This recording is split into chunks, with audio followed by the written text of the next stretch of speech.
How are you doing today? Hope you're doing excellent because we're going to be talking about induced drag today. So drag can be kind of complicated. Even though it seems simple, all right, yeah, I got drag on my plane. Well, that acts behind me, right?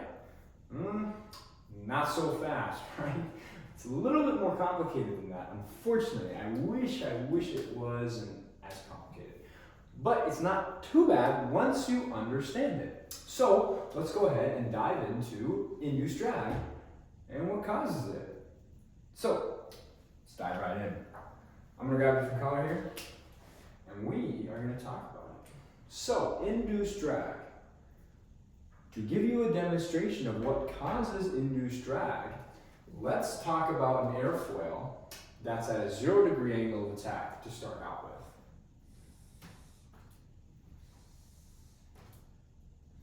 Make these lines a little darker. Okay, so I have a 0 angle of attack.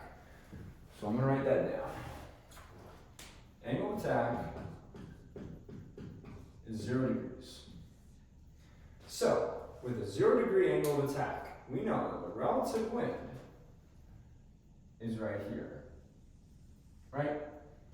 This is all put relative wind right here. So, with the relative wind, let's just say our airflow is kind of looking like this.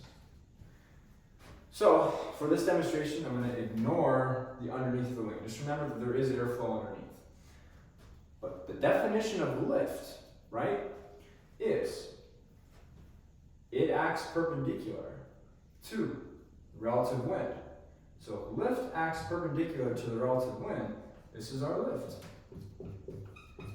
So I'll be asking for us, why does this matter? I know what lift is. What does it have to do with drag? Well, let's take a look at, once we incorporate an angle of attack. So let's just say we're at an angle of attack of, I don't know, 10 degrees, okay?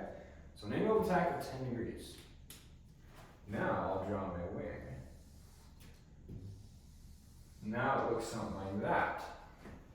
So we have relative wind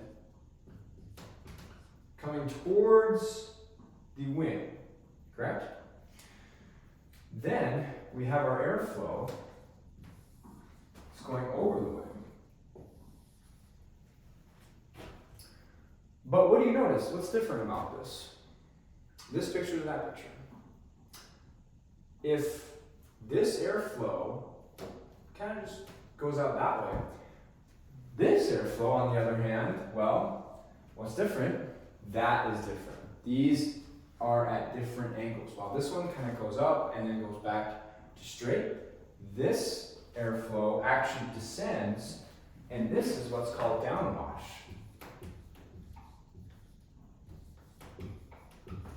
This is what's called downwash. So, for all my scholars out there, if the airflow is changed, it's no longer going up and down, our average relative wind, if we're thinking about what the relative wind is on the aircraft and on the wing, it actually looks something like this. That is our average relative wind. So if our average relative wind looks like that, then we know that actually total lift, if it acts perpendicular to the relative wind, it's going to look like this.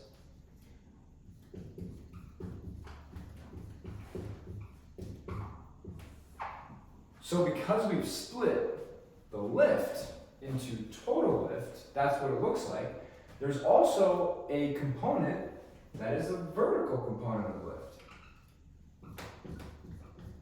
Vert lift. So, if we know that's the vertical component of lift, and our total lift is actually acting behind that, we have this difference right here. Oh man, these markers are already dying. And now, this difference right here, this difference is induced drag. So we can say, what is induced drag? Let's write a definition for it. Induced induced drag is the aft acting component of lift. So, to answer the question of what is induced drag, we have the aft acting component of lift. So the aft acting component of lift is what induced drag is. And it's that difference, okay? That difference between the total and the vertical lift.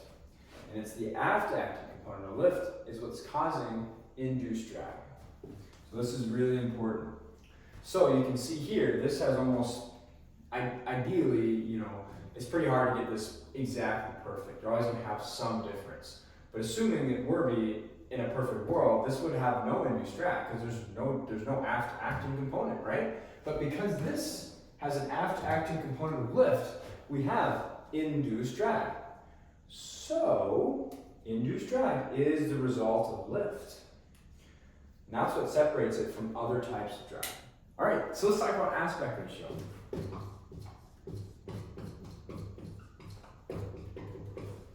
Aspect ratio and why it matters when it comes in terms of induced drag.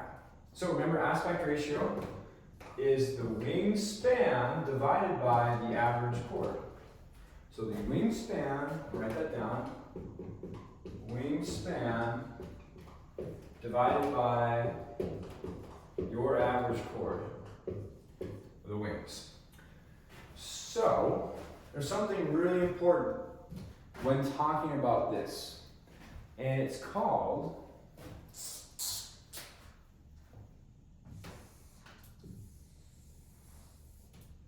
the sphere of influence.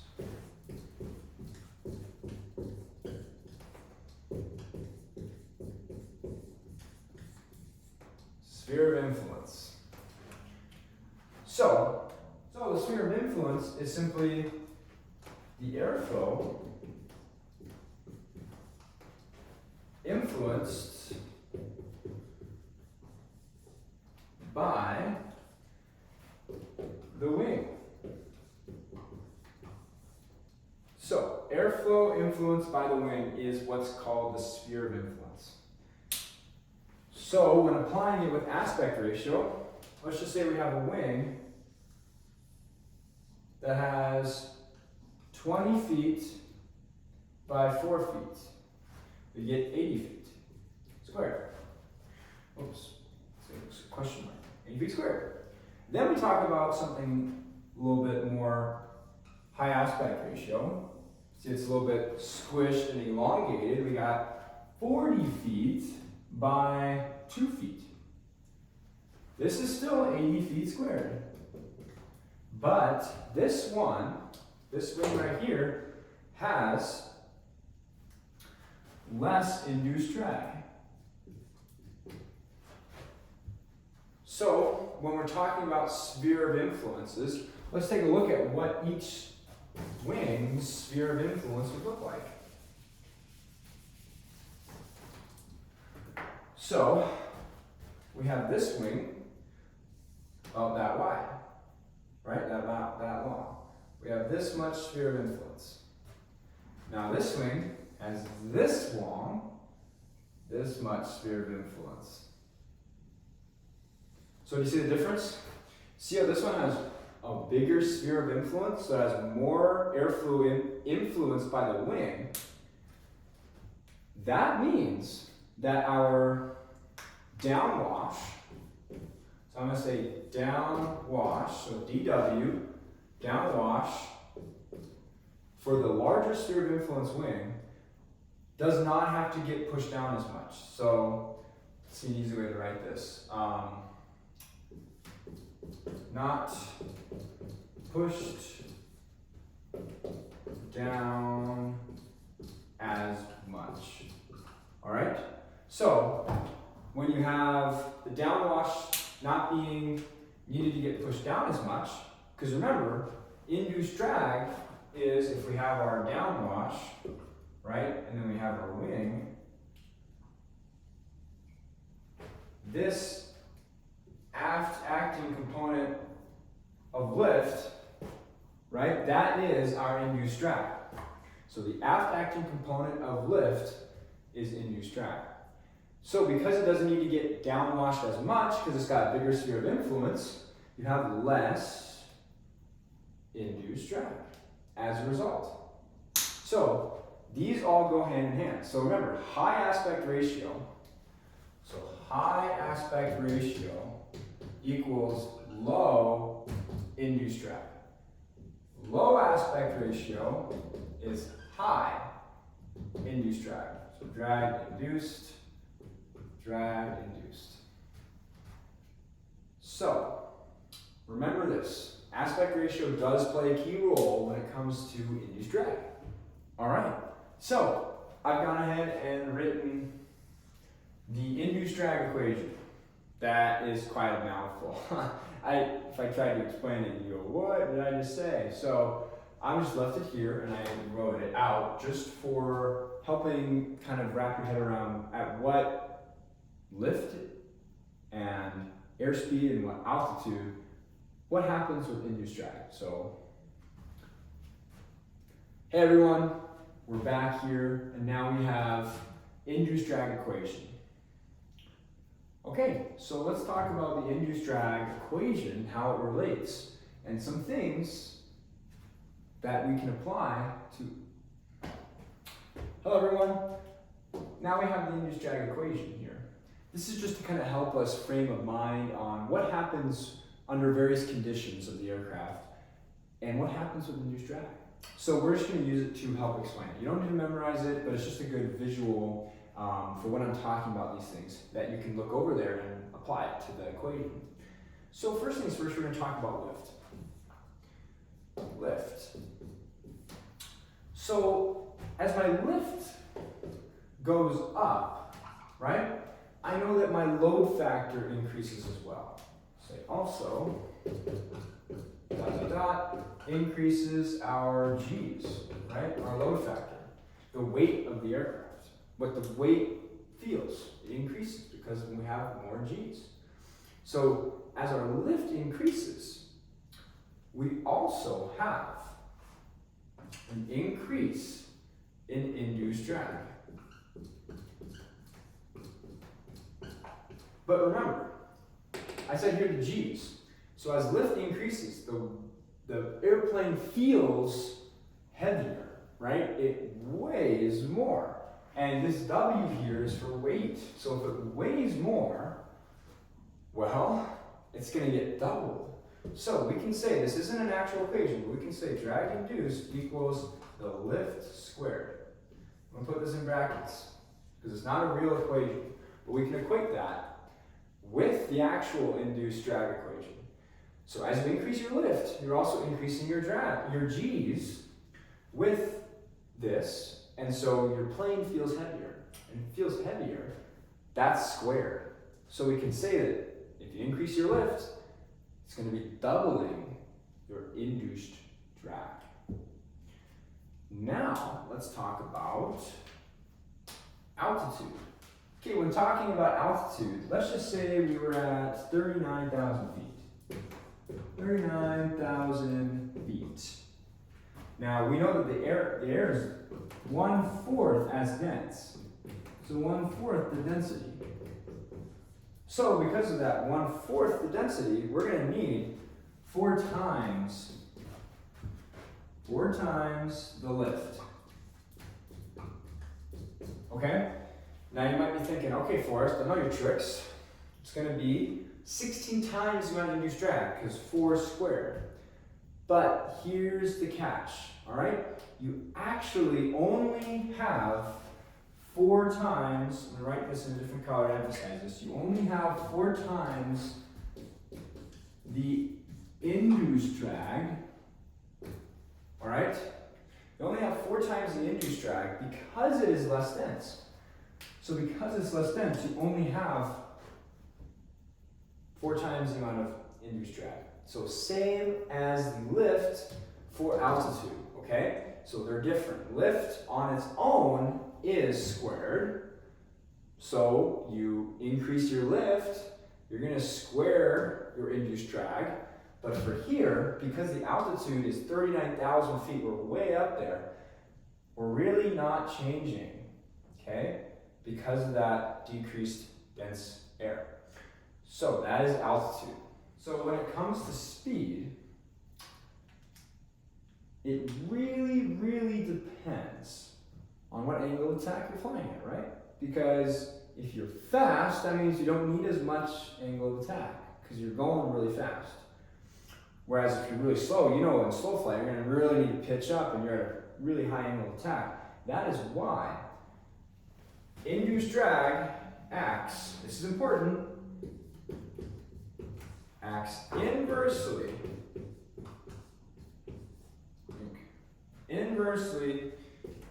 to the square of my velocity. Okay, so if we have 2 times the speed, 2 times v for velocity, we have for inversely to the square, so we actually have 1/4 of the induced drag. So because we have an increase in speed, our drag is going to be way, way lower. So when it comes to induced drag and speed, remember, they act inversely to the square of my velocity.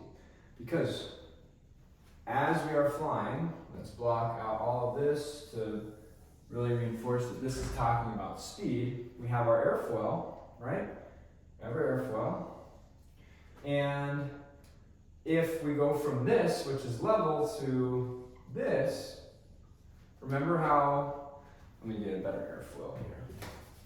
So remember how now we have this straight up at the beginning, and then we have this vector. And that aft acting component of lift is what's giving us our induced drag.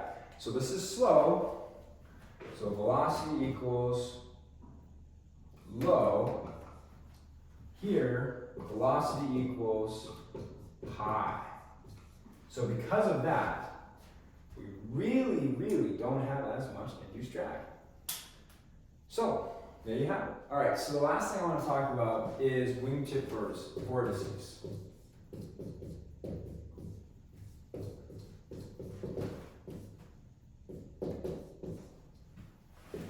Okay, wingtip vortices. They are a part of induced drag by definition. This is really what you need to know.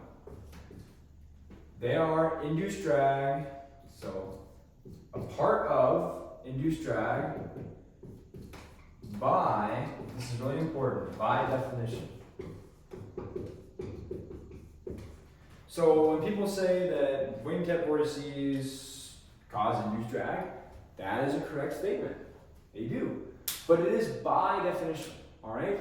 So it comes a little bit more complicated when you really dive into things about wingtip vortices. But the biggest thing you need to remember, all right, so wingtip vortices are part of induced drag by definition. So that's really all you need to know for wingtip vortices. And they're really cool stuff. But by definition, they are part of induced drag.